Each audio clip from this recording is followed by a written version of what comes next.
Cronograma, Bíblia todo dia, João, capítulo de número 14. Nós vamos ver aqui que Jesus ele fortalece os seus discípulos. Ainda naquela situação em que o Senhor estava falando no capítulo 13, quando Pedro ele pergunta, Senhor, nós não sabemos para onde o Senhor vai, para onde o Senhor vai? E Jesus vai dizer que para onde ele ia, né, eles não poderiam ir agora. E aí o capítulo 14 começa nesse mesmo assunto, né? E o Senhor vai dizer, não se perturbe o coração de vocês, creiam em Deus, creiam também em mim. Na casa de meu pai há muitas moradas, se não fosse assim eu não teria dito. E vocês conhecem o caminho para onde vou. Olha só, no capítulo 13 o Senhor tinha dito, vocês não podem ir para onde eu vou.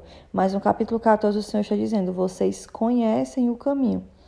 E aí é aqui que nós temos um versículo bastante conhecido, que é João 14:6, que diz, eu sou o caminho, a verdade e a vida. Ninguém vem ao Pai a não ser por mim. Então, quando Jesus diz, vocês conhecem o caminho, ele se colocou como caminho. Olha só o que ele diz. Eu sou o caminho, a verdade e a vida. Então, ele está dizendo para os discípulos, olha, vocês estão andando comigo, vocês me conhecem. Vocês estão me conhecendo a cada dia. O caminho sou eu. Então, vocês conhecem o caminho. E aí, Filipe ele vai dizer assim, Senhor, mostra-nos o Pai. E isso basta. Mais uma vez aqui, João ele vai ressaltar essa questão de que Jesus, né, ele faz parte da Santíssima Trindade, Deus Pai, Deus Filho, Deus Espírito Santo, que eu venho explicando para vocês pouco a pouco aqui nesse Evangelho segundo escreveu João. Porque quando Filipe diz, Senhor, mostra-nos o Pai, Jesus vai responder, Filipe, tanto tempo eu estou com vocês e tu me pede para ver o Pai? Você não crê que eu estou no Pai e o Pai está em mim? Ou seja, Jesus aqui está dizendo, Filipe, como que você me pede para ver o Pai? O Pai está aqui com vocês, porque eu também sou o Pai. Eu e o Pai somos um. Aqui Jesus está declarando a unidade, porque o Senhor está dizendo assim, quem me vê, vê o Pai. Porque Jesus não andava separado de Deus. O Senhor, ele era uma unidade.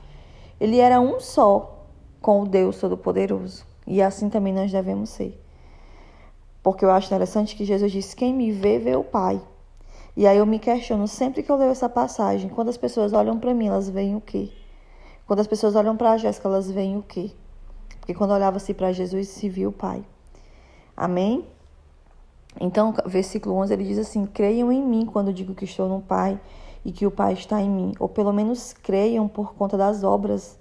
Porque o Senhor estava operando as obras de Deus. Não era dele, eram as obras de Deus. E isso testificava que Jesus vinha da parte de Deus, estava com Deus, era Deus e era um só com Deus. Amém? Depois o Senhor vai prometer o Espírito Santo. Se vocês me amam, obedecerão os meus mandamentos e eu pedirei ao Pai e ele lhes dará outro conselheiro para estar com vocês para sempre. Né? O Espírito da verdade, que o mundo não pode conhecer. Ou seja, aqui no versículo 18 ele diz, não os deixarei órfãos, voltarei para vocês, né? Jesus aqui está falando da sua partida, da sua volta, porque ele foi preparar lugar. Tudo isso aqui no capítulo 14. Mas também está dizendo, olha, eu vou, mas vocês não vão ficar sozinhos. Porque imagina só a cabeça dos discípulos naquele momento, ouvindo Jesus dizer que ia partir para um lugar que eles não estavam entendendo muito bem qual era. Hoje nós entendemos, né, que ele estava voltando para o Pai. Mas ali naquele momento os discípulos ainda não tinham um entendimento da morte, ressurreição, eternidade, não tinham. Então imagina o coração daqueles discípulos, homens que abandonaram famílias, abandonaram seus negócios para seguir Jesus e agora Jesus estava dizendo, olha, para onde eu vou vocês não podem ir. E eles estavam se perguntando, mas Jesus nos chamou, cada um de nós para seguir ele e agora ele vai nos abandonar? Então era por isso que o Senhor estava trazendo essa mensagem de conforto para eles.